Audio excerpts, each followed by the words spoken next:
Tala Fou Tala Fou mai le sifofonga le laumua mo le nei taiao aso lua se fuluvalo se te malua a whelua tolu. Awa tāpena atu le matanga luenga o leo e pui le saunga le mu, mamata i tūsolo te e olo o fuafua i le laumua i Wellington i le vai aso nei. Olo o fautua ina le mamalo le atunu o e lata ane ino fuanga e whaatino ai solo te e. Ina ia pue ina i telefoni ata o tangata pe a whaianinga yoinga e soli ai le tū la fono ma awina atu i le ofisa o leo. Na tapunia i le asoana nafi awala e lata ane i le palemene a o fuafua i se solo te e anisi mo le aso a taiao. O le itulai se fulu i le taiao nei. Olo o whaapotopoto ai whaala potopotonga ia e a awai i solo te e i Civic Square ma a matatu ai le solo. O nisi o whaala potopotonga e ai le vaenga tu whaatasi e whina wina i a tatau. Tangata e te e ia tau fia le pule aina whaatasi o le malo, maisi. Na whaania e leo lo avea mata e leo mo le taimi nei, Wade Jennings. E to atele leo mai pitono ese o le atunu ua awina mai e fesosoani i le puipuinga o le mamalu lau tele. O le atele malanga a pasi manofo afi e ono suia ma afia a mata atu i le aso. Pe ona tu umai e se fautuanga ale Metlenk mo ila ato e whaonga aina feo inga lau tele.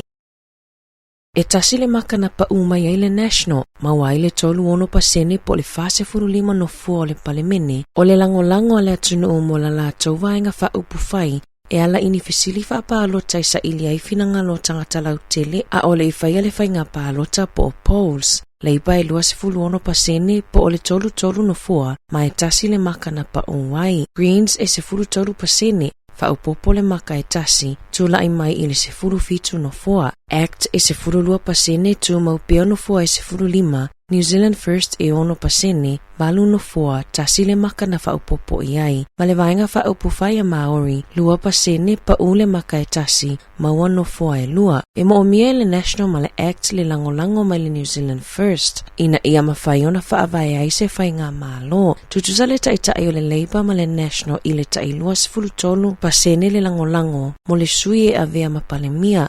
O David Sāmoa e lima, ma wawasa mana ia Winston Peters e wha pasene. Ua iai se komiti fautua mo le AI po le Artificial Intelligence le poto whaafolinga o masini wha teknolosi e fesosoani i wha masino mo wha masinonga. O le a wha apolokalame na uma masini mo le wha masinonga i lalo o le polokalame o le te haureka wha moe e wha atupeina i le selau ono se furuiva miliona tāla i totonu o le wha tausanga. Na ilo e wha masino se polokalame fou, e mata i tui nai le poto whaafolinga o masini wha teknolosi po le AI i le masina o aperila i le tausanga nei. O lea komiti na whaatuina i le wha masino sili, maolo o taulamu ai wha masino e tusai mali poti ane liti o New Zealand. Ua fesilingia nei lo ia tangata mamai, ma whaala potopotonga moni o lato manatu e winga i ia taiala, ma e tapunia lewa noa e whaali ai finangalo manatu i le onga totonu o ke topa. Ua whaasaina i le matanga luenga o pisinisi whaafotunga o mae fou mga luenga, lana au whainga luenga o na whaongaina le au nanga ale AI, ai le ChatGPT, mo ngā luenga ai mai se le pui mai o whaamaumaunga patino. O le asoana na fina tatalaina i le whaonganga o le api po o le app, ale kamupani wa lele o le New Zealand, e mawhaiai e tangata malanga o na siaki mai loa no fuanga o iai a latau ato iai ave lalo. Na toi whaafoe le kamupani la latau api le New Zealand app, e whaupopo iai le vaenga e mawhaiai o na iloa ato e le tangata malanga lana ato. Na amata mai le masina o aperila o na whaiani whaataita inga le kamupani, whaonga ai le 5% o tangata malanga whaaloto i whale, ma le 5% o tangata malanga whaavao malo. Mai a aperila e to avalu afe tangata malanga na mawhai o na whaonga aina le api. Mai le iai se whaale tonu i le suenga o alatou ato. A mai au na tu ulau ato i le vaenga lea e tu uai ato a le uta le vaai ave lalo. E mawhai ona o omi le whaamau o lo o iai le check status. E mawhai ai ona i loa tu langa o iai lau ato. O lea porkala me foa le New Zealand. E fesoso ani ai i se tasi o whaafitau li tele o whea ngai male to a tele o tangata malanga i le malaiva a lele. I le leilo loa pe ngā o ia lea o alatou ato.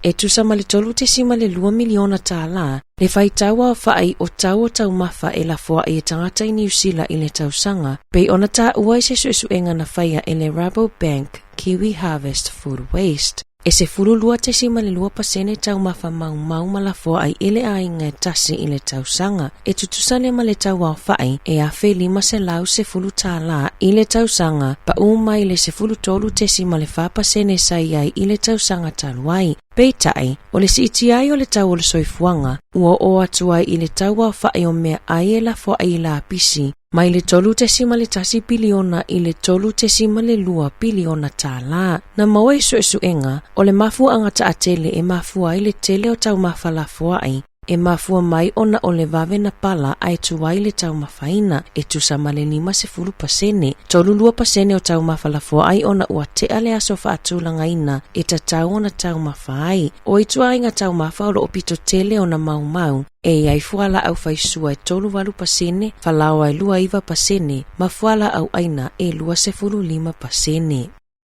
E 1 miliona tālana faalu ele ofisa o fela awa inga au kilani, e totongi tangata vaea mai inga luenga o fe malanga inga, e au fia ai matangata na ofo ia isi awanoa whainga luenga i totonu lava o le matanga luenga. O lea fesuia inga o se faatulanga nga awale tali atu i le polo a inga ale pulenga anua au kilani, na tuuina mai ai le ofiso fela awa inga au kilani le na oninai maasina e faaiti iti ainga luenga e tusa male 3 miliona tala lona tau au fai. O le toa se lau faafitu o tangata na tuuanga luenga ele iyo oia iulai e toa iwa na toe ofo i ainga luenga fou peitai na filifili e tangata tupe vaea na ilo o lenga luenga. O se tasio le au fainga luenga na tuua lenga luenga na ia faalia ile le tio New Zealand e na te talitonu e le a mio tonu le a whainga faatope o na e ei tangata ua leva o na whainga luenga ma sa ta tau na sili atu le tupe e maua pe a vaea na ilo o le tupe na tuuina mai le ofisa na lipotia le tio New Zealand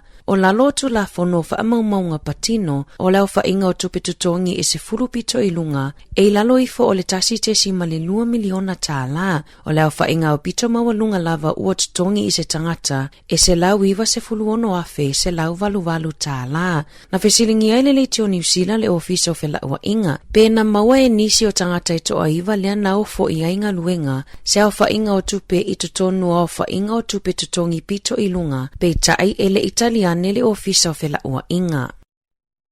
O le asomo mua o ke topa e amata whaamamalu ina ai, le leto e tutongi ina o se tupe e tutongi ai le whainga o le laisene i le taimilo na lua, pe a whaina le manuia le tau mawhainga mua. O le ana o le tau e tutongi mo le talo sanga ina o le suenga o le laisene. O le tau mo le suenga o le laisene tau au, o le asi itia mai le iwa tolu tala iwa sfurusene, i le iwa ono tala se furusene. O le laisene lona lua po o le restricted, o le asi itia mai le se lau tolu fata la valu se furusene, i le se lau ono fitu tala 5 se furusene. Ma le laisene tu mau, mai le se lau ma le iwa tala 5 se furusene, i le iwa valu tala iwa se furusene. O le tau ole ave ese mai i le whainga faupe o na folasia. E ave se ai le wha 5 tala fitu se furusene e toi tutongi pe a toi alu, e su ele laisene awa au pe a le manuia, 5 iwa tala 5 se furusene mo le laisene tu mau, ma le valu ono tala ono se furusene, mo le laisene lona lua, lea ole a wha lea o ngaina, i le aso mua o ke topa. I taalonga, na whaatumulia le whale taalo a le Te Raupara Arena i Porirua, i le au mai moa na lolofi atu e mai moa mamoli mawina le taalonga ni tipolo, i le vao le awa New Zealand le Silver Ferns ma le Roses a Enelani, e 5 fitu aina manumalo ai le Ferns i le tolu ono a le awa Enelani i le po ana po, na malolo le awa New Zealand 5 wha i le 5 le awa Enelani, i la lato taalonga na whaia i le aso sa taluai, ma ua tūlanga tutusai nei mo le taaminosanga o le ipu a le Tiny Jameson. Tala Fou ia mai le siufofonga o le laumua mo le nivaenga o le tae au.